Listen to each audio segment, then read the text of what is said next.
Bueno, bienvenidos, gracias por venir. A quienes vienen por primera vez hoy a estos encuentros, les contamos, esto es el segundo encuentro de lo que dimos a llamar Escuela de Formación Raúl Blanco. Raúl Blanco, un querido compañero de nuestra agrupación, que dejó hace poco y en su memoria, y porque era un compañero que inspiró la formación de muchos y muchas militantes de esta agrupación y su trayectoria política, le dimos nombre a esta Escuela de Formación. Hacemos estos encuentros mensualmente, o intentamos que sean mensuales. En este caso vamos a hablar de la situación de América Latina, un poco en perspectiva hacia el pasado y hacia el futuro, anclados en este presente tan particular que atravesamos.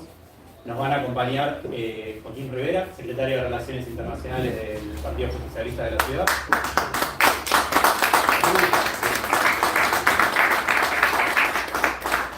Florencia Plego, socióloga y militante del Encuentro Patriótico.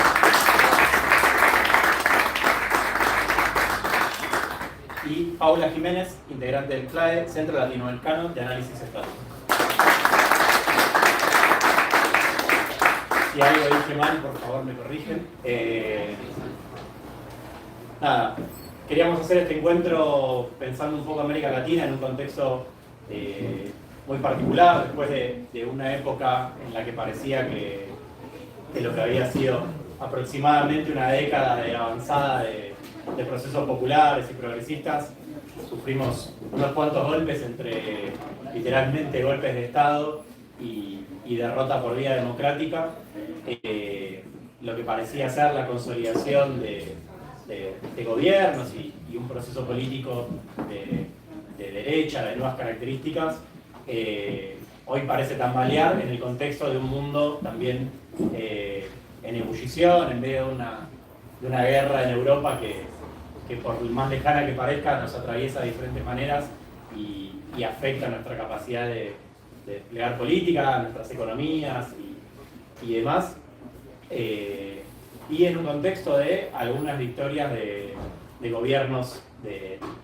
más cercanos a nosotros, más populares, más progresistas, como el caso de Chile, la situación de Brasil, lo que pasó en Colombia con Petro, y también podemos mirar un poco la situación de Ecuador, donde parecía consolidado, o por consolidarse, un proceso de restauración conservadora, hoy en crisis por movilizaciones populares. Así que sin más, y un poco después de esta apertura, le voy a dar paso a Paula, que nos va a contar un poco.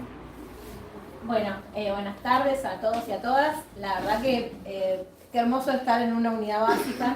Realmente estos son los lugares donde me parece que pasan cosas interesantes, donde realmente se puede reflexionar sobre la práctica política, y la pandemia un poco esto lo desarmó, lo desorganizó. Así que lo primero que quiero hacer es felicitarlos por la iniciativa. Gracias, Guillermo, por la invitación. Creo que es fundamental poder volver a recuperar estos espacios de reflexión sobre los tiempos que corren, sobre todo porque también después de la pandemia los tiempos que corren nos dejaron muchas preguntas para tratar de encontrar la respuesta a la práctica política adecuada. Creo que estamos viviendo tiempos muy convulsionados. Justo nos toca esta jornada en la misma hora que va a estar hablando Cristina, así que eso también es un gran ordenador de la política en Argentina, una gran referente, por lo menos en lo personal y desde CLAE, una gran ordenadora de la política en Argentina. Y particularmente quería hacer una mención a este día, a lo que pasó en este día, a la muerte de Checolás.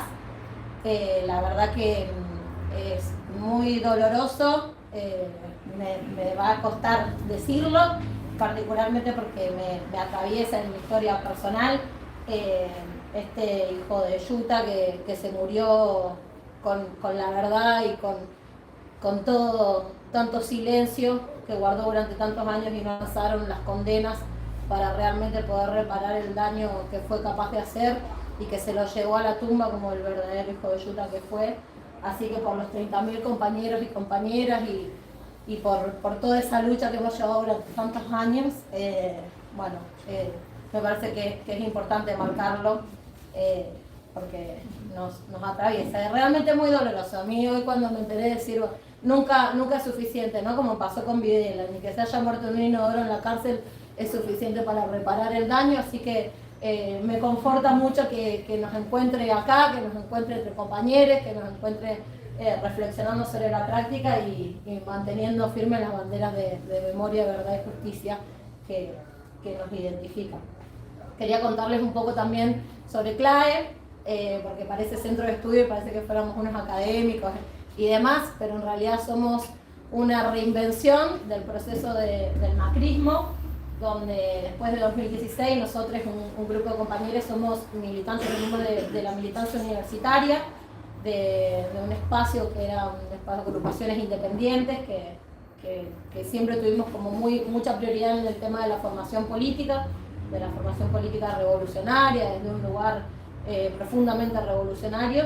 Y cuando, bueno, llegó el macrismo y nos echaron y pasó todo lo que pasó, 900 compañeros nuestros fueron despedidos en los tiempos de Macri, dijimos, bueno, hay que reinventarse, la formación política para nosotros era una prioridad, entonces empezamos a hacer este camino de construir un centro de estudios donde pudiéramos hacer análisis de coyuntura, de geopolítica internacional, regional y nacional, tomando como columna vertebral ubicarnos del campo del pueblo, ¿no? Desde este lugar, no hablar desde la intelectualidad y la academia que se posiciona en el lugar termina representando los intereses de la burguesía, sino que nosotros queremos construir conocimiento para interpretar la tarea, para transformar la realidad. Entonces es desde ahí, desde donde nos pusimos a hacer todo este proceso de investigación.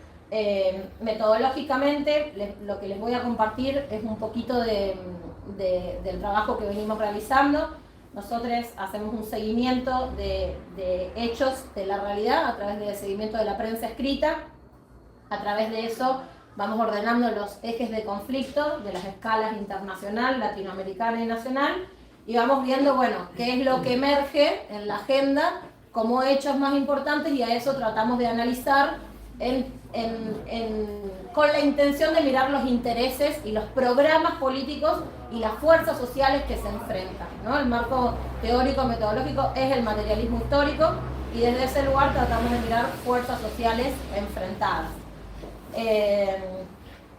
Eso nos permite caracterizar, estamos hipotetizando, estamos escribiendo, estamos tratando de reflexionar colectivamente algunas ideas que son las que les traemos en grandes rasgos para compartir. Entre ellas, bueno, vamos a empezar con algunas de las ideas.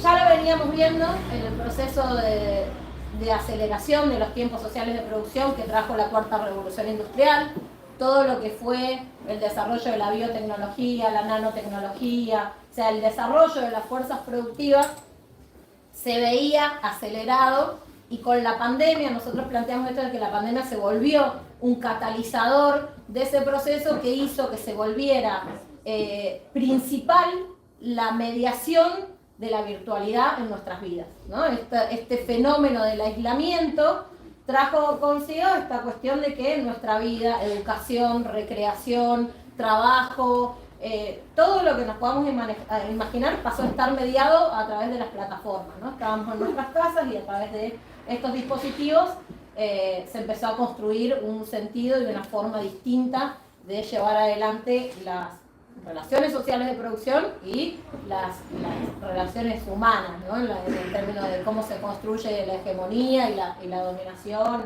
y demás. Entonces, es un fenómeno al que le estamos prestando mucha atención, e incluso planteamos como hipótesis si, en términos del debate teórico, filosófico que planteó Lenin en su momento, cuando habla de imperialismo, fase superior del capitalismo, él dice que, bueno, que caracteriza hasta dónde llega el monopolio, ¿no? Y va haciendo, toma 5 puntos y caracteriza hasta dónde se llega, y habla, se podría llegar a decir que lo transnacional queda dibujado, ¿no?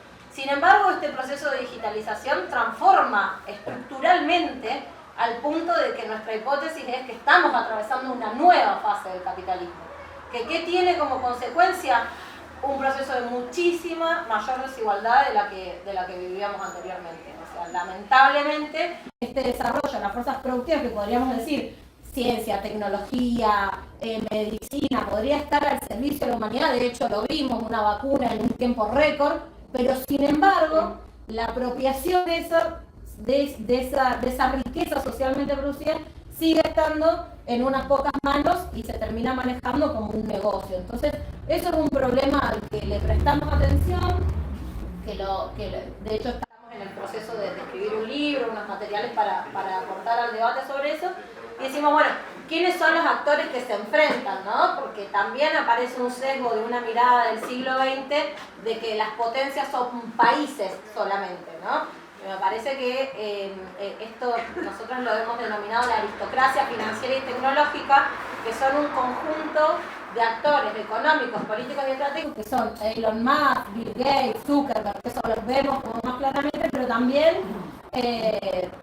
presidentes, fuerzas políticas, partidos políticos, como es el Partido Demócrata y Republicano en el caso de Estados Unidos, ¿no? Como que hay un conjunto cada vez más concentrado de actores que están llevándose el 99% de la riqueza. Lo vemos en Oxfam, nosotros acá tenemos, después yo le decía a los compañeros que les vamos a pasar el material que hemos escrito respecto de la información de estos niveles de concentración, qué significan, ¿no?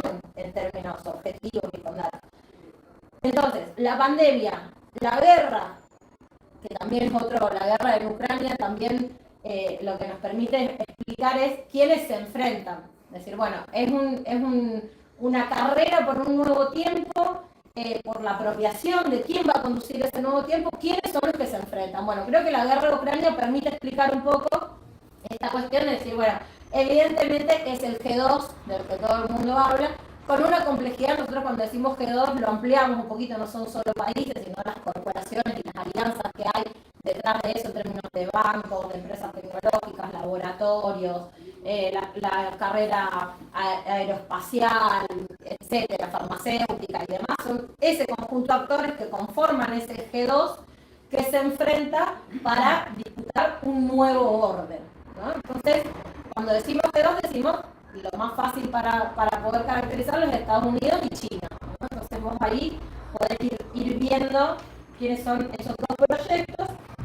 Nosotros le decimos que son proyectos financiarizados y digitales, que no son solo estatales. Insistimos mucho en esto para poder pensar por encima, darle la dimensión al problema, financiarizados y digitales, que traen una serie de transformaciones y de cambios, y que si, por ejemplo, miramos Biden cuando hizo su discurso de los 100 de gestión el año pasado, planteó que su objetivo era ganarle el siglo a China. O sea, están hablando del siglo, no están hablando de ganar las elecciones. Es una disputa estratégica la que se está dando entre estos actores. Y son dos proyectos estratégicos distintos en lo que evidentemente es un nuevo orden mundial, ¿no? Entonces está en disputa el siglo y el camino que siga este siglo. Obviamente los proyectos estratégicos no son los mismos. Vos podés personificar lo que sería, por ejemplo, el proyecto de Estados Unidos, que se caracteriza, nosotros le decimos, ese proyecto estratégico puede observarse en lo que Biden lanzó como el Build Better for the World, el B3W, no sé si lo han visto, que es un proyecto de infraestructura que Trump también lo mencionaba como el proyecto de las líneas azules, los puntos azules, que son obviamente el proyecto sobre el cual se paran para construir su hegemonía. Y eso está planteado para Asia, tienen una iniciativa con determinados acuerdos con determinados países, para Europa también. Creo que la guerra con Ucrania puede explicar mucho de la disputa geopolítica de cómo Estados Unidos está buscando ir a controlar lo que es Eurasia, el centro de la Tierra, y partir Rusia y China, que es la alianza estratégica del polo que se enfrenta. Y en América Latina, por supuesto, también ese B3W se traduce en este acuerdo. Ahora, cuando fue la Cumbre de las Américas, Biden lanzó el Acuerdo Económico para la Prosperidad, no me acuerdo bien el nombre, pero es algo así, para América Latina específicamente. Entonces, es el proyecto geopolítico norteamericano, como fue el ALCA en su momento, para América Latina. Eso significa ese proyecto que lanza Biden. Por el otro lado, China, que también es un actor que tiene otras características, que tiene otra historia, que acá los compañeros van a desarrollar un poco más el tema de China, también tiene un proyecto estratégico que es la nueva ruta de la seda, y a partir de eso también hay una planificación de qué lugar ocupa América Latina para ese proyecto estratégico, ¿no? Lo que yo creo que es importante poder reflexionar en relación a eso es, bueno, en términos de cuál es el proyecto emancipador para América Latina, ahí recuperamos, digamos, ahí nos posicionamos en este lugar de decir, bueno, los proyectos emancipatorios auténticos que entendemos que están en posición de gobierno hoy en Latinoamérica son Cuba, Venezuela y Nicaragua, por eso son el eje del mal, por eso son los que tienen en América Latina el asiento para discutir una posibilidad de un multipolarismo, ¿no? Que en esto del G2 aparece como un intento de construir un proyecto multipolar con todas sus dificultades, porque en el medio guerra de Ucrania, desconectar a China y Rusia, Irán sancionado, los mecanismos de coerción que se ejercen de distintas maneras para desarmar ese intento de multipolarismo, que creo que amerita un debate aparte. Voy a tratar de enfocarme en América Latina particularmente, que es a lo que vamos en esta conversación. Entonces, ¿qué es lo auténtico y emancipatorio? Son los procesos populares, ¿no? Es decir, bueno, donde realmente podemos encontrar un proyecto y dibujar un proyecto posible es en los procesos populares. En gobierno, Cuba, Nicaragua y Venezuela son los que han podido sostener contra viento y marea, Cuba por más de 60 años y Nicaragua, bueno, también otro, durante la embestida del imperialismo, ¿no? Y decir, bueno, eso es como el piso de la base, el piso de la construcción de un proyecto emancipatorio. Siempre decimos, bueno, acá en el peronismo incluso pasa mucho de como, bueno, Venezuela, pero la dictadura, pero como que un poco nos centra y nos filtran esos ejes, ¿no? Pero en términos de poder mirar la constitución, la reforma constitucional, los derechos, las políticas públicas, la construcción del poder popular y toda la dinámica que tiene el proceso revolucionario con sus contradicciones, nuestra lectura es que es por ahí, digamos, hay algo ahí auténtico, propio síntesis de los procesos populares emancipatorios en América Latina, y también esta emergencia de esos proyectos neoliberales que asfixiaron al país, a los países en América Latina, como estos tres claros ejemplos que tenemos a mano, disponibles hace muy poquito, que fueron Chile, Colombia y Ecuador ahora recientemente, en el cual aparece el sujeto, ¿no? Que es decir, bueno, no es el gobierno, porque el gobierno nos hizo pelota, pero aparece un sujeto, que por ejemplo, si tomamos Argentina, lo que pasó con Argentina en la resistencia al macrismo, lo que fue el C-2017, esa movilización contra la reforma previsional, que de alguna manera fue la conformación de la fuerza social de oposición que terminó sacando al macrismo, ¿no? Es decir, ese es el sujeto histórico, ese es el sujeto que contiene la fuerza social emancipatoria y los proyectos en disputa. Después nos encontramos, obviamente, mirándolo desde los gobiernos o de las estructuras de articulación, está como la potencia de la CELAC, la potencia del Mercosur, bueno, la UNASUR, que de alguna manera tiene todos sus desafíos y sus pendientes, el sueño que quedó de la épica del 2005, nos quedó de alguna manera la UNASUR ahí como un pendiente, pero decir, bueno, ¿cómo pensamos una integración en este contexto? Creo que de base, en esta situación de crisis alimentaria y energética que estamos atravesando, decir, bueno, pongámonos como piso, sin ser demasiado ambiciosos, ¿no? La patria grande y todo lo que soñamos ponernos como piso, por ejemplo, el intercambio comercial. Es decir, si en este momento pudiéramos, tan solo con el instrumento del Mercosur, ya tomando eso como piso, decir, bueno, intercambiar los alimentos de Argentina con agregado de valor, por el gas de Bolivia, en términos, pensar la integración en términos comerciales ya nos plantea un desafío que genera un piso para poder generar otras condiciones políticas, es decir, bueno, la moneda del sur, el Banco del Sur, el Ejército del Sur, que fueron como las grandes aspiraciones que tuvimos en su momento en los mejores tiempos de la integración del siglo XXI, que los vivimos recientemente, que fue con Chávez, con Lula, con Evo, mismo con Cristina, con todo lo que eran los procesos, esos actores latinoamericanos que vivimos en el 2005 en el Noalarca. Entonces decimos, bueno, esta cumbre de las Américas, por ejemplo, nos pudo haber generado una expectativa respecto de decir, bueno, a ver qué pasa, y terminó pasando que no pasó nada, digamos, o sea, terminó pasando que fue un acto lejos de la épica del 2005, en donde Estados Unidos terminó cumpliendo su objetivo y apareció, bueno, Alberto parándose ahí a decir, si no es con todos no es, pero no más que eso, digamos, en términos reales y materiales de las posibilidades de integración. Entonces, acá hace poquito sacamos una nota, nosotros estamos escribiendo para el Destape y decíamos, bueno, esto de pensar la integración. Por ejemplo, Argentina, la potencia agroalimentaria que tiene, está completamente concentrada en unas pocas manos. Y decíamos, bueno, pensar, por ejemplo, esta potencia que tenemos del intento fallido de lo que fue Vicentín con YPF Agro, ¿no? Y decir, bueno, ¿por qué no se puede transitar hacia un proceso en el que el Estado empiece a tomar mayores decisiones respecto de, bueno, hay una decisión política, hay una voluntad política, una lapicera que hay que tener para llevar adelante esas decisiones, pero también hay, creo que es la fuerza transformadora, que es la que nos demostró Chile y Colombia, sobre todo Colombia, ¿no? Creo que particularmente el proceso colombiano nos demostró que la calle funciona, que la calle sirve, que la calle es el camino. Lo vivimos acá en Argentina cuando también pudimos hacer este proceso de este neoliberalismo que nos llevó puestos 4 años y pudimos mal, bien, recuperar el gobierno y poder empezar a profundizar los procesos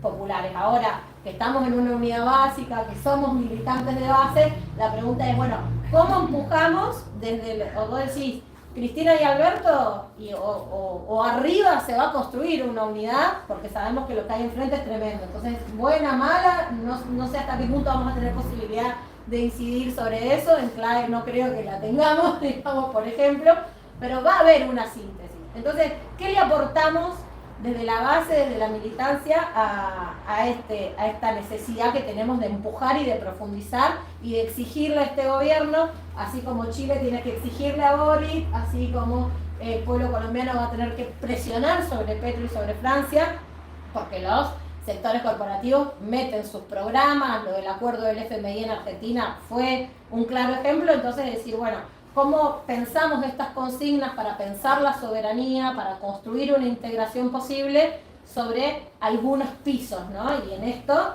es donde dejo esto de decir, bueno, el intercambio comercial para generar que nuestro pueblo se alimente y pueda trabajar, y sobre la base de eso empezar a pararnos y a caminar desde la construcción de la fuerza social popular otras consignas para ir profundizando, ¿no? Pero por lo menos yo, capaz que es un poco conformista lo mío, capaz que estoy como, o lo nuestro, claro, es ambicioso, pero decir, bueno, por lo menos, qué bueno sería poder estar tejiendo esos lazos solidarios, esos que en su momento Chávez y Néstor, por ejemplo, lo hicieron, de intercambiar el petróleo por la materia prima argentina, por los alimentos y demás, es decir, bueno, ahí hay una potencia enorme. Entonces, ¿cómo hacemos para que desde acá se puedan recuperar estos documentos de propuestas, se puedan llevar a las comisiones técnicas del Frente de Todos, se puedan presionar en los lugares de militancia, en la calle, en las consignas, en las banderas, todo lo que alimente y construya esta integración que pensamos que obviamente tiene que ser con soberanía política, con independencia económica y con justicia social. Entonces, desde abajo, ¿no? La construcción para pensarla en un lugar militante es desde abajo, es desde las bases y es desde la organización popular y desde el empujar desde las organizaciones populares consignas que permitan profundizar, ¿no? No va a profundizar nadie más que el pueblo, porque los intereses del pueblo solo los defiende el pueblo y los líderes que hemos sabido construir, ¿no? Pero en esto de que la pandemia nos guardó y nos dejó en casa, bueno, hay que desempolvarse, desacartonarse y volver a esto, ¿no? Y a empujar esas consignas para que se transformen en políticas de gobierno y para que finalmente se traduzcan en una integración posible. Así que bueno, ya lo dejo por ahí y después seguimos conversando.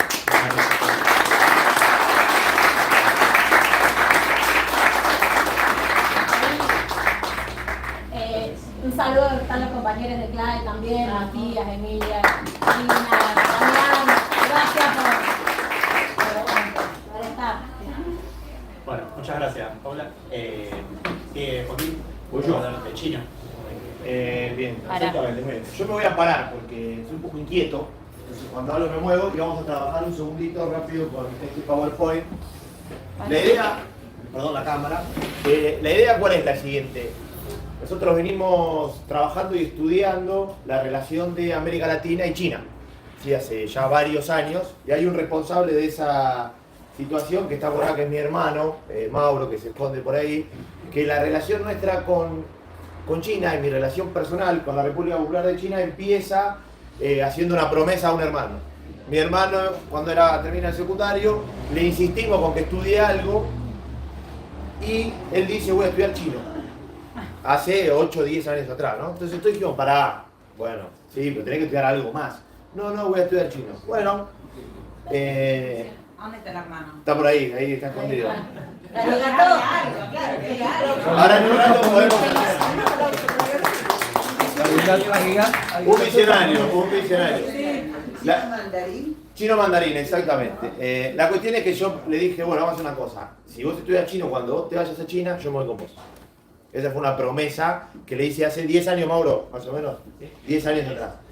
La cuestión es que él empezó a estudiar chino mandarín, lo hizo bien, se ganó una beca y se fue a vivir a China. Y estuvo viviendo un año allá en China. Entonces ahí él como que me cagó, porque él se fue todo gratis y yo tenía que cumplir mi palabra, mi promesa. Entonces tuve que solicitar ahí un financiamiento por ahí. Y la cuestión es que con mi compañera, con Cami, que no está acá, pero que también estudia mucho el tema China, nos fuimos a cumplir una promesa, digamos. Fuimos a cumplir la promesa que yo le había hecho a mi hermano. La cuestión es que cuando llegamos, el primer día fue el día más horrible de mi vida. Sinceramente, fue un día frío, no entendíamos qué pasaba, teníamos muchas horas de viaje, estábamos muy cansados, no podíamos comer porque se come con palitos, entonces no había forma de agarrar el arroz, no había forma, no lo lográbamos hacer. Y sumado a eso era en verano, con lo cual también estábamos, verano acá, invierno en China, estábamos pensando y diciendo, mirá cómo nos cagamos el verano nosotros con mi novia, ¿no? Que mirá cómo nos venimos hasta acá, somos unos boludos o unas boludas, nos venimos hasta acá, nos vamos a cagar de frío, la vamos a pasar mal, podríamos estar, no sé, Villa Gesell en la playa y estamos acá. Todo por una promesa. Todo por una promesa para un hermano. La cuestión es que al otro día, después de descansar, después de poder comprarnos ropa para el invierno, porque yo llegué con los pantalones de River, o sea, medio en cualquiera, cuando nos pudimos sentar, la verdad que al otro día fue un mundo totalmente distinto, nuestra experiencia había sido hasta ese momento mala, a partir de ahí todo fue un conocer, un descubrir, un mundo, una realidad que nos asombró tanto y nos gustó y nos terminó encantando, que tal es así que al año siguiente volvimos a ir a China, en el año 2018, y volvimos a Argentina, agarramos 3 o 4 amigos y dijimos, tenemos que ir a China, tenemos que ir a China, tenemos que ir a China, y después dijimos, tenemos que hacer cosas con el chino glitter. Entonces a partir de ahí, todo empezó a juntarse.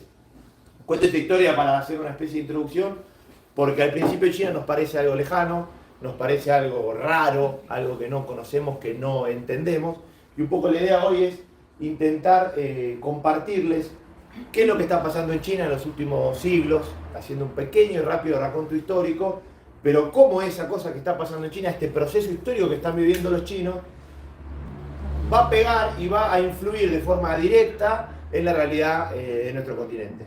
Porque la realidad de China, que ahora la vamos a empezar a trabajar, tiene mucho que ver con el presente de Latinoamérica, pero sin lugar a duda tiene mucho que ver con el futuro de nuestro continente.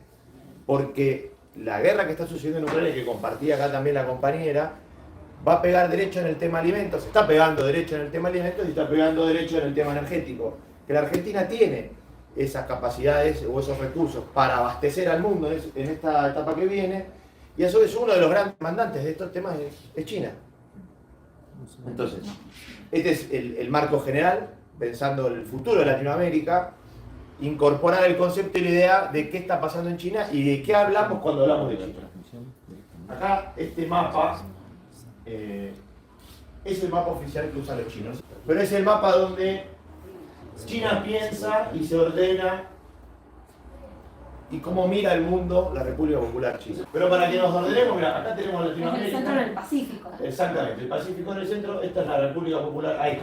Acá tenemos la República Popular de China, Australia, Estados Unidos. Entonces, siempre nosotros, en los mapas que estamos acostumbrados y que nos educaron en el colegio, China lo tenemos a dónde? Arriba, a la derecha y recontra lejos. Como que ni aparece. Bueno. Y China y Estados Unidos muy lejos. Y aparece. China y Estados Unidos como Sin dos embargo, polos distintos, pero acá, si los vemos el Pacífico, cómo los unifica. Sumado a eso, tenemos esto que son dos caracteres chinos. Esto es como se determina y se nombra China. En mandarín se dice Chongguo, ¿sí? Que esto es Chong, esto es Kuo claramente, y tiene una significación específica. Chong significa medio, como verán acá tenemos como un rectángulo y una línea que lo parte, es decir, un medio. Y Kuo significa reino, si vemos acá es como un territorio, vamos a suponer este cuadrado, y adentro una especie de rey, ¿no? Usemos la creatividad. Chong Kuo, medio rey, medio reino, reino del medio. China se concibe a sí misma como un reino del medio. En este mapa, China está en el medio, o casi en el medio, bueno, el medio está acá, pero está acá. Entonces, construyen su política exterior, piensan su diplomacia y sus relaciones con ellos en el medio. Qué distinto que es el mapa que utilizamos nosotros, donde el medio está en Europa. Es eurocéntrico, ¿no? Con lo cual, acá ya tenemos una primera acercamiento a qué es y cómo se define o cómo se ve China o cómo ve el mundo China, que no lo ve de la misma manera que nosotros. Que hay muchos mapas también argentinos que ponen a Argentina en el medio, que no se usa mucho, pero hay. Bueno, ahí tenemos una pequeña introducción. Y lo interesante para ver lo que está pasando en China hoy es lo que pasó en China 100 años atrás. Voy a hacer así rápidamente, entiendo que ahora a las 5 toca Cristina, la rockstar más grande que tiene el país, y todas la queremos escuchar.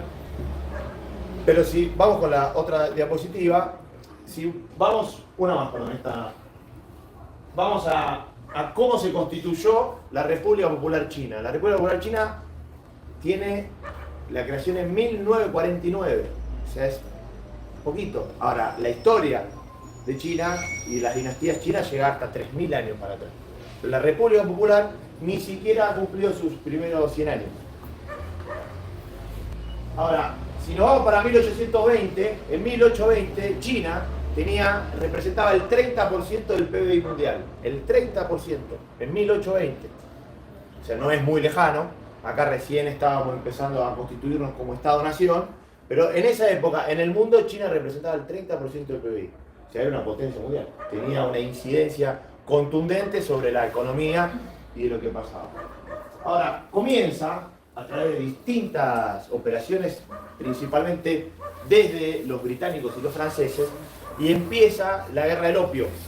Lo voy a contar así rápido, después otro día si quieren hacemos más detalles. Pero comienza en 1840 la guerra del opio. Después tenemos los japoneses, invaden el sur de China. Los británicos se quedan con Hong Kong, 1850. ¿Qué más tenemos en esa época? Bueno, se toma Hong Kong, la invasión japonesa, la guerra del opio y la revolución industrial, China queda afuera. Con lo cual China empieza a quedar aislada y de ser del 30% del PBI mundial, todo eso empieza a disminuir. Y su centro, su reino del centro, ya deja de serlo. Posterior a eso, en China va sucediendo las dinastías, ¿sí? El sistema de gobierno que tenían era dinastía. La última dinastía es de 1600 a 1912, es la dinastía Qing, que termina en 1912 cuando se conforma la República de China. La República de China está conformada por un partido, que es el Kuomintang, que es un partido de estirpe más liberal, vinculado a intereses anglo-franceses y británicos. ¿Sí? Es esa filosofía. Entonces pensemos que venimos del 30% del PBI mundial en 1820, guerra del opio, invasión japonesa, Hong Kong, la toma de Hong Kong, cae la dinastía y se forma el Kuomintang, que después constituye la República de China, 1912. ¿Se entiende hasta ahí? Es muy rápido. En 1912 se forma la República de China y ya empieza también a pasar en el mundo los bolcheviques, por poner otro ejemplo. Con lo cual, en 1921, se constituye el Partido Comunista Chino. Entonces, 1912, República de China, 1921, Partido Comunista Chino. Y comienza una guerra civil entre el Kuomintang, estos liberales, por así definirlo, y el Partido Comunista Chino. Cuando comienza esta guerra civil, estalla a su vez, años después, ¿no? La segunda invasión japonesa, y después viene la Segunda Guerra Mundial. Que nosotros en la Segunda Guerra Mundial siempre la pensamos en Europa, ¿no? Generalmente ordenamos las batallas, los grandes enfrentamientos en Europa, o los líderes de la Segunda Guerra Mundial, Winston Churchill, Hitler por otro lado, Mussolini, Normandía como lugar, Berlín. Pero nunca estudiamos, hola Jero, ahí está mi sobrino, perdón. Nunca tenemos tan presente qué pasó en Asia, pero pensemos que el eje estaba conformado por los japoneses. Japón, para el inicio de la Segunda Guerra Mundial, invade China, pero de una forma mucho más violenta, mucho más cruenta y con decisiones en plena Segunda Guerra. La invasión japonesa lo que hace es poner un freno a la guerra civil. ¿Por qué? Porque el Kuomintang, que hablábamos antes del Partido Comunista Chino, que ya era liderado por Mao Zedong, dicen frenemos, hagamos una especie de alto al fuego y ocupémonos de expulsar al invasor, que serán los japoneses. Entonces entra como un impas esa guerra civil que había empezado en 1920, 1920 y pico, hasta que termina la Segunda Guerra Mundial. Termina la Segunda Guerra Mundial, como los resultados que todos ya sabemos. En Japón sucede Hiroshima y Nagasaki, digo, dos hechos que le dan el punto final, por así decirlo, a la guerra, y comienza de nuevo la guerra civil. Entonces, ese impasse, ese alto al fuego que toma el Kuomintang y el Partido Comunista Chino vuelve a tomar volumen, sigue existiendo la República de China, pero en 1949 triunfa el Partido Comunista por sobre el Kuomintang. O sea, Mao Zedong sobre Chiang Kai-shek, algo así se llamaba, el del Kuomintang. En 1949 es que se forma la Popular de China. Teníamos la República de China, ahora tenemos la República Popular de China. Este proceso histórico que hablamos recién muy rápidamente, de 1840 a 1949, China lo determina el siglo de la humillación. ¿El siglo? De la humillación. La humanidad humilló a China ese siglo. ¿Por qué? Porque pasó del 30% del PBI de ser el centro del mundo, o sea, el reino del centro, a pasar a ser nada. A recién refundar su República Popular de China. Entonces, en ese siglo, y acá la compañera decía muy interesante, que el debate y la discusión de lo que viene está visto en términos de siglos. Ya no es de tal enfrentamiento, tal punto en la historia, sino que es una construcción de siglos. Pero hasta ahí estamos en 1949, el siglo de la humillación. Ahora, en el 49-50, China dice, bueno, ahora vamos a tomarnos un siglo más, que es el siglo de la revitalización, para volver a poner a China en el lugar donde nunca se tendría que haber ido, que era el 30% del PBI mundial en 1820. Y ahí es donde entramos nosotros, porque ese siglo de la revitalización es 1949 y es 2049. O sea, faltan todavía 27 años para llegar a esa fecha. Y ahí me parece es donde entramos, hago este raconto porque es interesante pensar y entender qué pasa en China, qué están pensando ellos y ellas para lo que viene. Y en ese siglo de la revitalización, América Latina es donde tiene un rol fundamental, por lo menos en los planes de China. Ahora lo que nosotros debemos construir, y un poco sumado a lo que decía la compañera también, es la soberanía propia para hacerle frente, porque cuando China avanza, avanza. Entonces, acá empieza a aparecer, y a mi punto de vista y mi análisis, el rol fundamental que tiene la región y para conformar un ámbito unificado donde podamos hacerle frente al avance chino, porque China va a avanzar.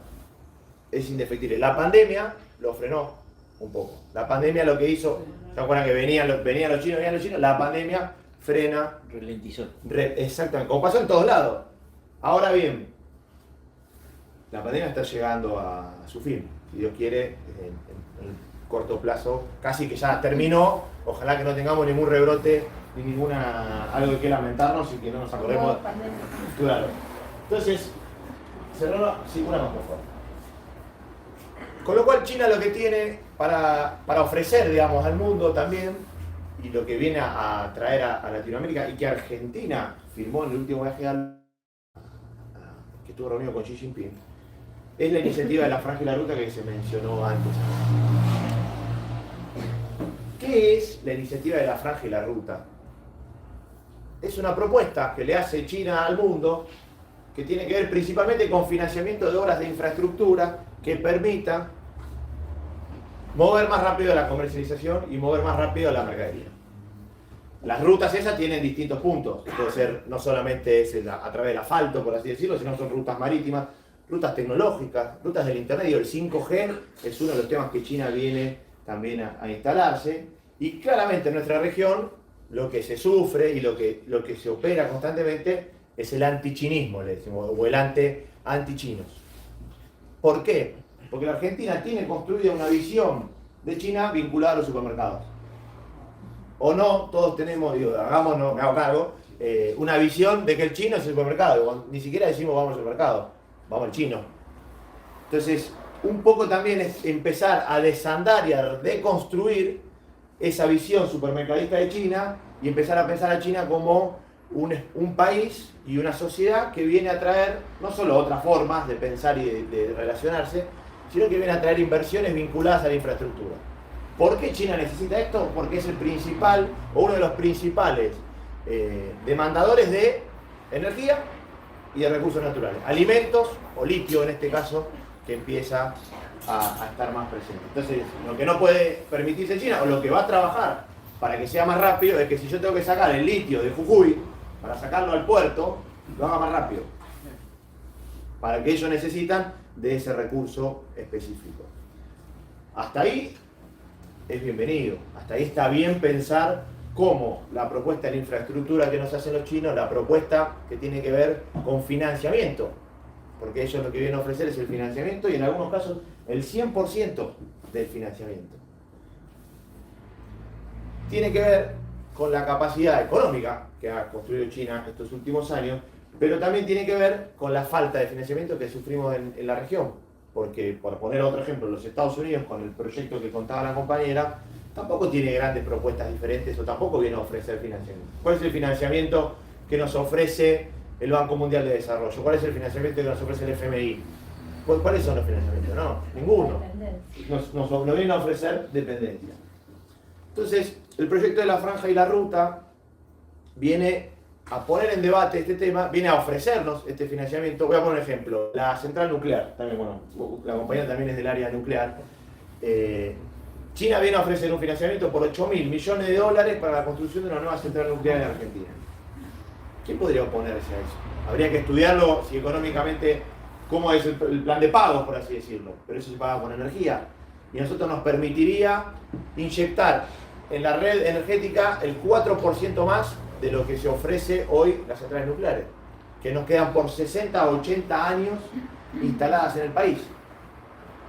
Entonces, la verdad que parecería ser todo conveniencia. ¿Qué es lo que pasa que no se avanza con eso? Bueno, ahí hay intereses directos de los Estados Unidos de que eso no prospere. Belis. Le pusiste nombre, chino. Que eso no prospere. ¿Y por qué no quieren que prospere? Yo soy de lo que creen que lo que apuestan es al no desarrollo. Ahora, China también va a venir y a decir, yo necesito litio. ¿Por qué? Porque en Asia es donde más se construye la mayor cantidad de baterías de litio. Que en la transición energética del mundo va tendiendo a reemplazar el carbón. Ahora hay que ver, porque la guerra en Ucrania puso todo en debate eso, pero viene a reemplazar el carbón por autos eléctricos, los monopatines. Esto que acá en Argentina empieza a aparecer, bueno, en otro lado del mundo ya es un cotidiano. Ese litio que ellos necesitan, si fuera por los chinos, vienen, se meten en la mina, sacan el litio y se lo llevan a China el carbonato de litio y construyen las baterías allá. Entonces la mirada que debemos construir desde el continente es una mirada unificada que nos permite hacerle frente a esta demanda, porque si no le damos un esquema de organización, ya sea a través de empresas públicas, empresas estatales o de coordinación entre los países, que en este caso somos parte de la riqueza del litio, ellos no van a venir a proponernos, che, ¿por qué no arman ustedes la empresa de batería de litio? ¿Por qué no le ponen ustedes valor agregado a las cosas? Simplemente van a venir a decir, che, ¿esta mina cuánto sale? 200 millones de dólares. Bueno, no hay problema, porque tienen la capacidad para hacerlo. Ahora, la contrapropuesta nuestra tiene que ser a ese recurso natural agregarle el famoso valor agregado, que siempre lo decimos, pero la verdad lo que está pasando últimamente es que no lo logramos hacer. Vos fíjate, yo en el 2019 estuve en Bolivia, Pues, arriba donde están los famosos salares, Uyuni, y todavía estaba Evo, y ahí ya estaban casi terminando la planta de fabricación de baterías. de baterías de litio, allá. Después, bueno, vino el golpe, todo lo que sabemos. Nosotros todavía acá estamos, y es el mismo, si vos ves el recorrido de los salares, es el nuestro de Jujuy, el norte, igual que allá al otro costado de Perú. Entonces nosotros todavía seguimos atrás, pero muy atrás, muy atrás. Sí. Sí, nosotros, a su vez, el Código de Minería Argentino es muy particular y también cada provincia tiene su propia regulación, con lo cual eso complejiza aún más poder explicarle también a los inversores, en este caso chinos, cómo funcionamos, pero también... Son recursos estratégicos, tienen que cambiar. Perdón, Hagamos me prendo solo. las exposiciones y después el debate. Bien, gracias, perdón, yo me prendo. No, está bien. Va una más, que ya tengo que ir cerrando. Impacto comercial también, parece que habíamos hablado antes, pero no está armado esto. Pero uno de los debates y una de las cosas... Unidad de concepción. Exactamente. Una de las cosas interesantes a profundizar y ver es cómo fue el impacto comercial, el intercambio comercial entre Argentina y China, pero sobre todo América Latina y China. En el año 2020 teníamos un flujo comercial de cerca de 250.000 millones de dólares, con un déficit para el continente de 60.000 millones de dólares. ¿Sí? O sea, el continente, déficit de 60.000 millones de dólares.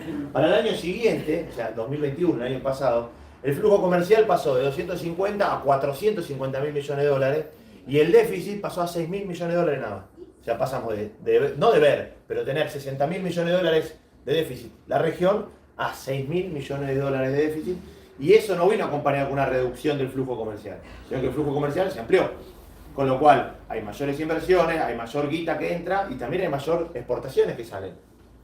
Entonces, pareciera, en términos históricos, acá no se llegan a ver los números, pero toda la tabla es contundente en cuanto a cómo el flujo comercial va creciendo y el déficit se va achicando. Y si seguimos la proporción, lo más probable es que en 10 años la demos vuelta. Ahora, para eso tenemos que estar organizados y preparados, y sobre todo tener la voluntad política de avanzar en esta dirección. Acá se ve. Por ejemplo, la Argentina, miren. En Argentina tenemos un problema serio.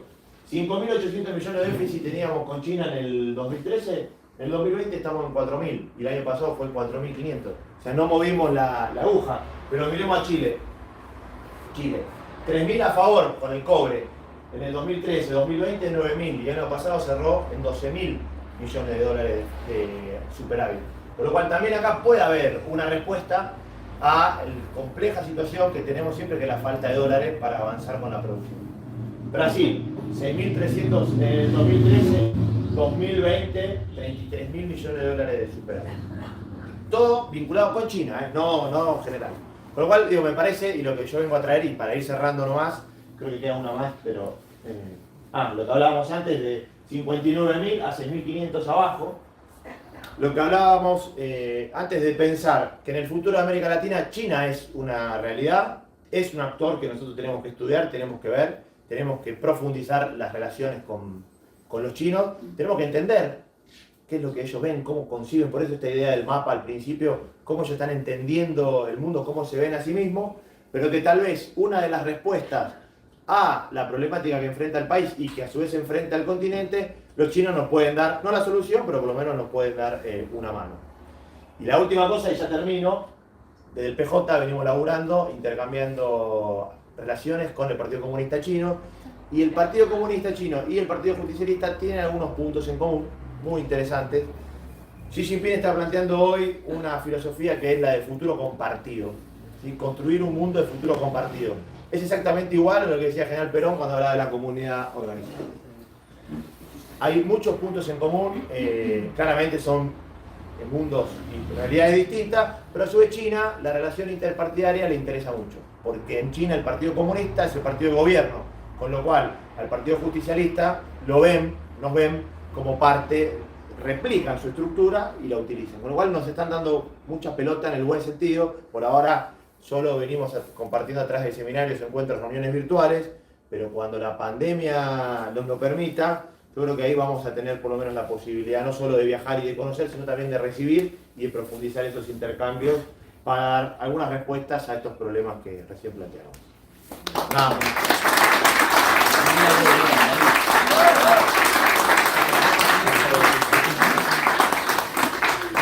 Bueno, ahora me toca a mí, después de las tremendas intervenciones de la compañera y del compañero, donde nos situaron, ¿no?, un poco en el mapa y estos aportes geopolíticos que son tan necesarios. A mí cuando me llegó la invitación, que quiero agradecer a las compañeras y los compañeros de Les Compañeres, ¿no?, de la agrupación Compañeres, y me dijeron la propuesta, la consigna un poco de la charla. Yo que Nacho fue quien me invitó personalmente, a quien conozco ya hace unos años. Dice, bueno, Nacho, ¿pero de qué hablo? Y sobre América Latina, la integración, sí, pero ¿qué? ¿No? Porque hay tanto.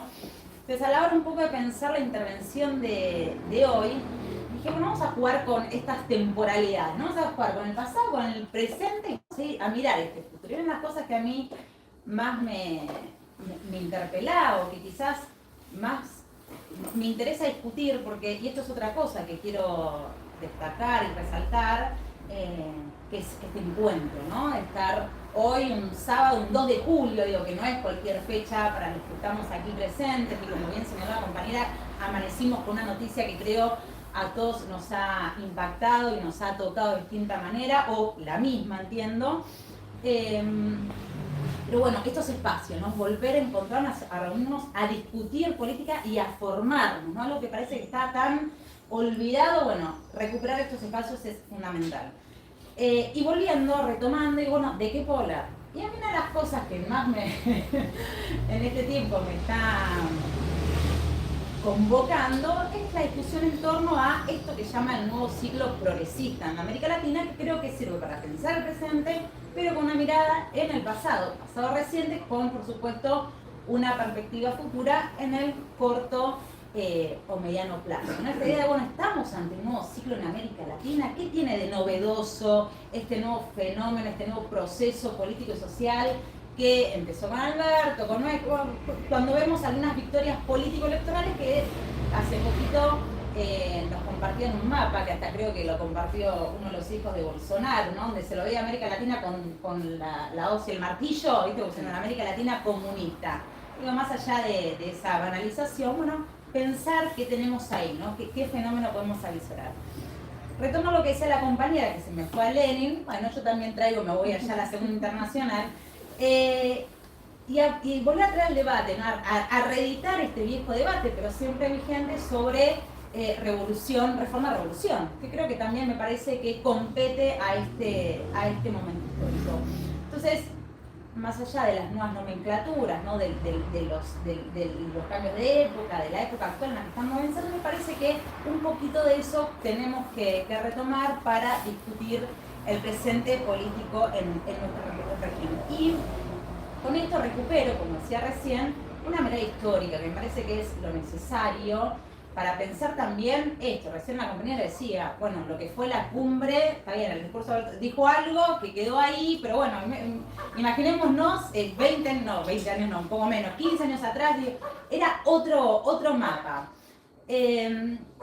Entonces, en aras de pensar justamente la especificidad de esto, de pensar si hay algo novedoso, qué potencia tiene este proceso político actual, pensar, oírnos a lo que fue ese primer ciclo de gobiernos progresista o de gobiernos nacionales y populares, que también se lo ha llamado posneoliberales. Yo con eso siempre tengo una discusión, o por lo menos creo que gran parte de nosotros tiene una discusión a la hora de pensarlos como gobiernos posneoliberales, sobre todo porque uno puede advertir que en términos estructurales estos gobiernos que emergen a fines del siglo XX, principios del siglo XXI, en el marco de la crisis del paradigma neoliberal, ¿no? Donde todo era una hecatombe total, una confluencia de crisis económica, política, social, institucional.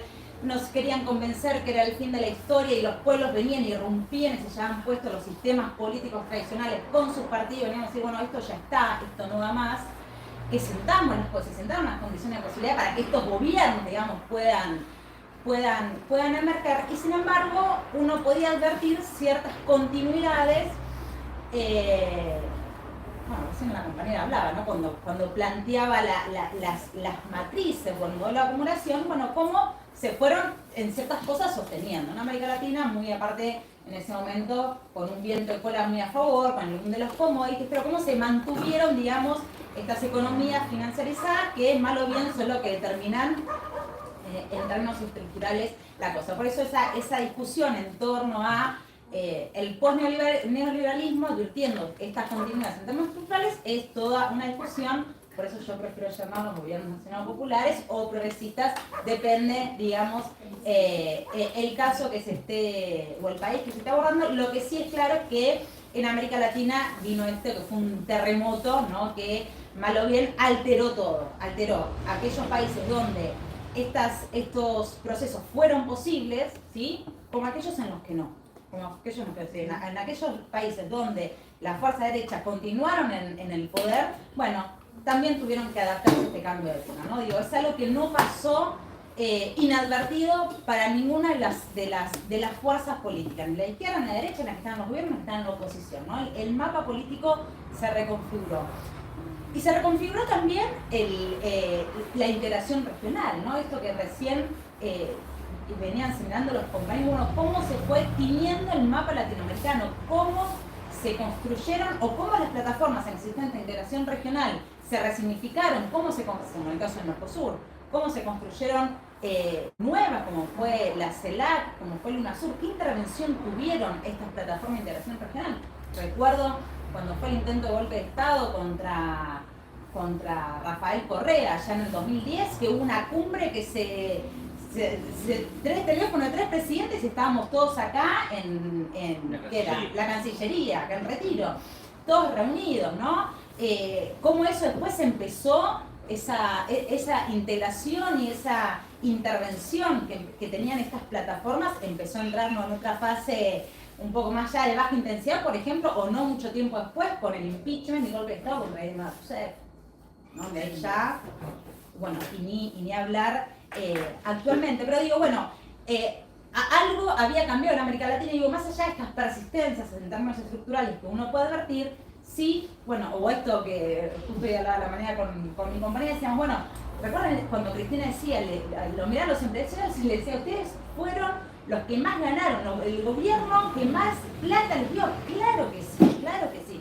Y no fue solamente en Argentina, fue en Venezuela también, en Venezuela que no pudo romper con su esquema centrado en el petróleo, ¿no? Principalmente. Digo, esto para pensar esas limitaciones, si se quiere, en términos estructurales. Por supuesto, fueron proyectos con distribución de la riqueza, con avances en derechos, eso ni hablar, en construcción de una nueva subjetividad, de conciencia social, de conciencia política, de construcción de soberanía, que eso fue fundamental, ¿no? Y que tiñó la región. Socialismo del siglo XXI, decíamos revolución bolivariana, ¿no? Era una cosa que nos atravesaba todo y nos tenía ahí con un entusiasmo, ¿no? Que ahora, de hecho, no me imagino a nadie mucho en esa bandera porque te mandan a callar, ya es lo políticamente incorrecto, ¿no? Y ahora lo políticamente incorrecto parece que lo agarra la derecha, que eso será otra discusión, pero hasta nosotros mismos nos vamos despojando nuestro vocabulario de cosas que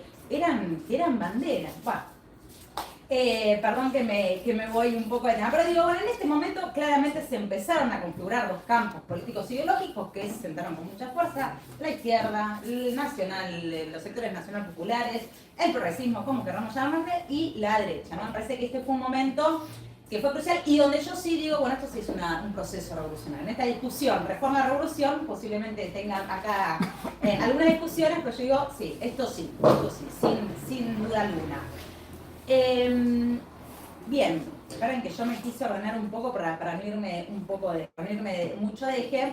Digo, pero hay un quiebre ahí de nuevo, ¿no? Una vez más o menos promediando la primera década del 2000 a partir del golpe de Estado contra Manuel Zelaya en Honduras, después con Fernando Lugo en Paraguay, el intento de golpe de Estado que recién mencionaba contra Rafael Correa en Ecuador, los intentos golpistas previos que tuvo Evo Morales también en Bolivia, previo digo al del 2019, ni hablar de Venezuela, ¿no? Que hay una guerra, digamos, permanente de asedio contra ese país, pero digo, uno puede advertir que promediando ya la primera década del siglo XXI hay un quiebre. Hay un quiebre que se manifiesta con esto, con un repliegue, ¿no? de estas fuerzas, estos gobiernos progresistas, nacional populares y de avance en la fuerza derecha. ¿A cómo? Bueno, a través de dos grandes mecanismos, digo, para sintetizar, ¿no? Pero digo, estas derechas que, adaptándose a este cambio de época, porque fueron lectoras privilegiadas y que mostraron el pragmatismo también que tienen para adaptarse justamente a este cambio de época, tuvieron que reconfigurar sus estrategias de acción e intervención política. Digo, ya no era la América Latina de la década del 60-70, ya no era la América Latina en los 90, donde estábamos todos, ¿viste?, apachugados por la hegemonía del paradigma. No era esa América Latina. Entonces, ¿cuáles fueron estos nuevos mecanismos a los cuales apelaron para lograr estos desplazamientos de estos gobiernos, la protección, si se quiere, también estos proyectos políticos? Dos, muy claros. Golpe de Estado de nuevo tipo, esto fue el caso recién decía, de Honduras, fue el caso de Paraguay, fue el caso de Brasil, fue el caso de Bolivia, las guerras jurídicas, el lawfare, digo, que también se aplicó en estos países, fue el caso de Brasil, sin duda, donde fue impeachment y guerra jurídica, digo, esa proscripción sobre Lula es la que permite, por un lado, ¿no? Sin caer en miradas simplistas y análisis reduccionistas, digo, posibilita la victoria de... ¿Cómo? Nisman. El caso Nisman en Argentina, digo, eso es el bautismo lo dijo Cristina en su libro, digo, esto es el bautismo del Partido Judicial en la Argentina y es el que genera, ¿no?, gran parte esta erosión de la legitimidad del gobierno, que facilita también, digo, más que hasta el previo a Nisman, como dice Willy, no sé si era la alternativa más, estaba Massa, ahí a partir de eso Macri se posiciona, sí, sin duda, digo, entonces esto, ¿no? Bolivia también otro caso de guerra, de impeachment, también de guerra jurídica, esta combinación de ambos, pero ojo, también de procesos electorales. La derecha es muy clara, ¿no? La tiene muy clara, no es muy clara, pero con esto de adaptarse a estos cambios de época que yo bien señalaba y en entender que hoy en día la democracia es el factor legitimante de cualquier orden político. Entonces, más allá de que apliquen guerras jurídicas, más allá de que apliquen golpe de Estado, que por supuesto son de dudosa legitimidad, se enmarcan en la legalidad del orden formal de estas democracias liberales. Nos guste o no nos guste, yo puedo, si quieren, debatir 5 horas sobre la naturaleza de estas democracias. Son democracias que tienen monolitos, liberales, capitalistas, otra discusión aparte, pero se enmarcan en estas democracias y no se salen ni una raya. También estas derechas que muestran, por supuesto, un variopinto, ¿no? No es lo mismo las derechas o esta derecha tecnocrática que nos puede plantear un Macri, que nos puede plantear un Abdo Benítez, un Cartes, un Piñera, ¿no? Digo, es ese tipo de derecha lo que es esta nueva derecha que viene a romper, como recién mencionaba, esta derecha, este fenómeno que hay, que son los Milei, que son los Hernández en Colombia, ¿no? Esta derecha que Estefanoni hace poco escribió un libro discutible, pero la idea es que agarran la rebeldía como bandera y de repente nos roban palabras a nosotros, la rebeldía, la revolución, y nosotros que nos estamos cuidando que no queremos hacer revolución porque el focus group dice que no digamos revolución, de repente la derecha se empieza a agarrar todos nuestros conceptos. ¿Pero qué está pasando? Hay algo de acá está mal, hay algo que no está funcionando. Bueno, y digo, cuando empezaron estos procesos de avance de la derecha en América Latina, también nos decían que en un nuevo ciclo, bueno, se instaló la derecha, ya está, terminó el ciclo de la izquierda, terminó el ciclo del gobierno nacional populares, empieza el ciclo conservador, el ciclo de la restauración neoliberal, que entre paréntesis yo creo que implica otra discusión, porque no se puede restaurar algo que, digamos, nunca ha perdido vigencia, pero no importa. Digo, en el discurso político no me parece que esté mal, pero fracasaron. Macri, cuando ganó Macri decíamos, tenemos Macri para 20 años, no fracasó, en 4 años ya está, ¿no?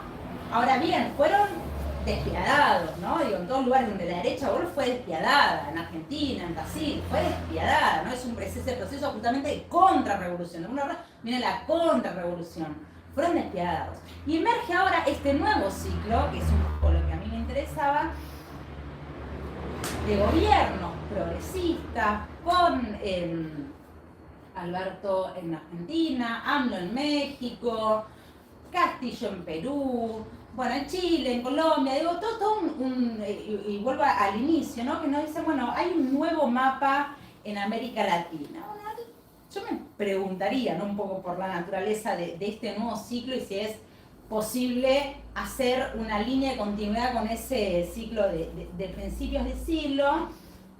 En términos estructurales, bueno, acá los compañeros se explayaron largo entendido la guerra en Rusia-Ucrania, las consecuencias que eso tiene, que no voy a meter acá, digo, la dimensión más geopolítica.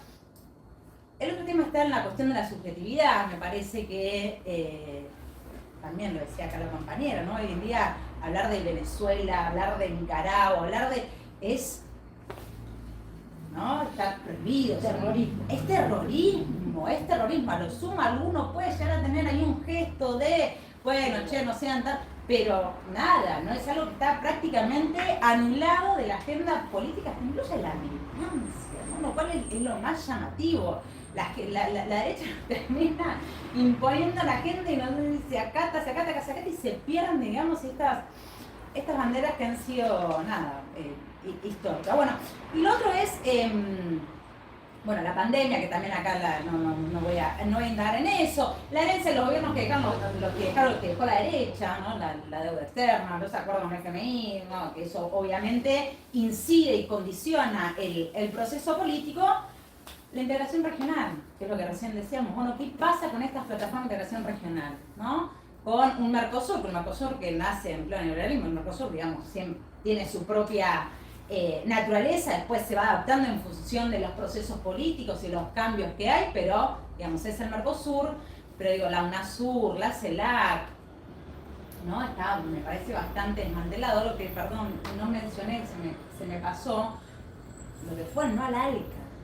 El no al ALCA, ¿no? Hoy en día, imagínense los presidentes, todo esto, pero yo no me imagino ni a uno lo que tenemos hoy, haciendo un no al ALCA, ese gesto de autonomía frente a Estados Unidos, que fue un parteaguas en la historia política de nuestra región.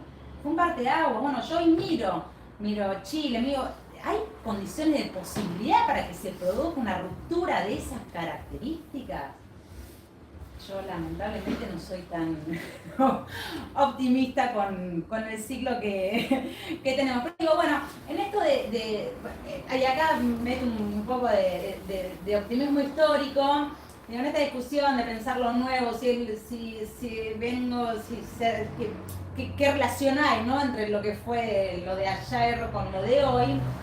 Y a mí me parece lo que sí hay es un nivel de, digamos, en la línea de continuidad, a esto voy, ¿no? Es este nivel de movilización y de avance de los pueblos contra, ¿no? Este orden social que nos impone el neoliberalismo, que me parece que eso sí, ¿no? Es una línea constante. Me parece que los pueblos hemos avanzado mucho desde de un tiempo a esta parte, con la erupción de nuevos movimientos, nuevas apariciones, nuevos liderazgos también, digo que no son menores. Este también es otro factor que tenemos hoy.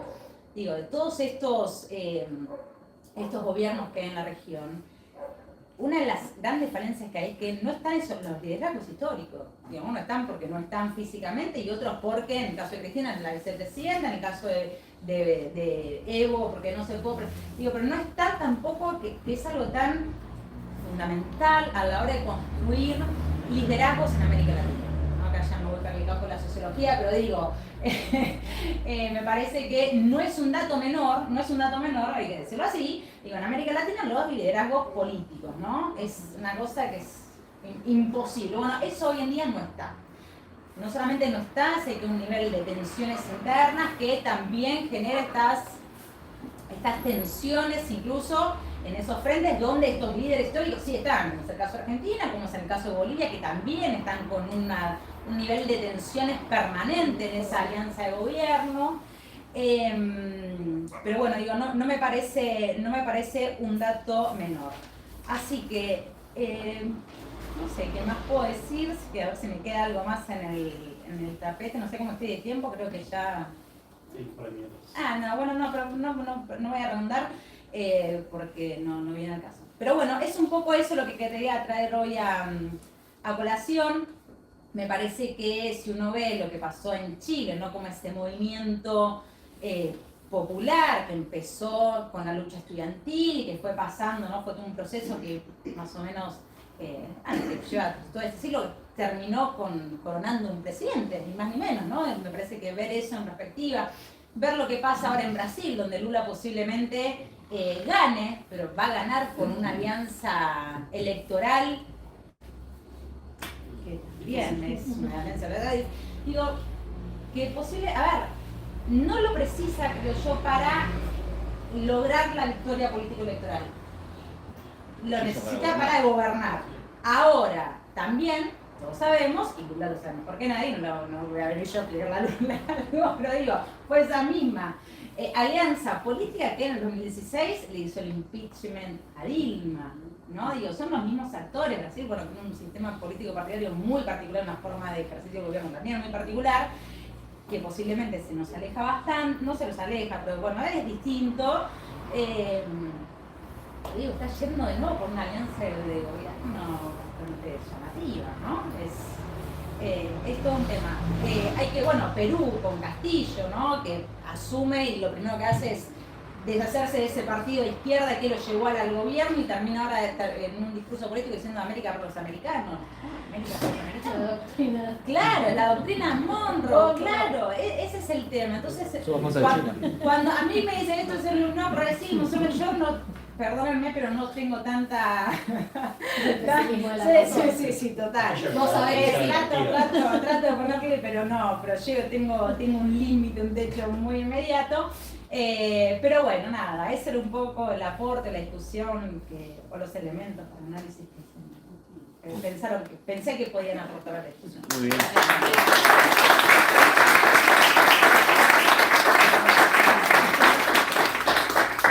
Bueno, gracias Flor. Gracias al estrés, unas intervenciones me parece increíbles, de un nivel altísimo que aportan un montón al debate. Gracias a todos por venir. Como les decía al principio, esta actividad forma parte de nuestro ciclo de formación de la Escuela Raúl Blanco, de nuestros compañeros. Están todos invitados a participar de la escuela, tanto como asistentes, como a participar de las próximas actividades que hagamos, o como expositores en el caso de compañeros, o quien quiera aportar de ese lugar también. A quienes ya están siendo parte de la escuela van a seguir recibiendo los materiales para el próximo encuentro próximamente. Así que nada, gracias a todos por venir y nos vemos la próxima.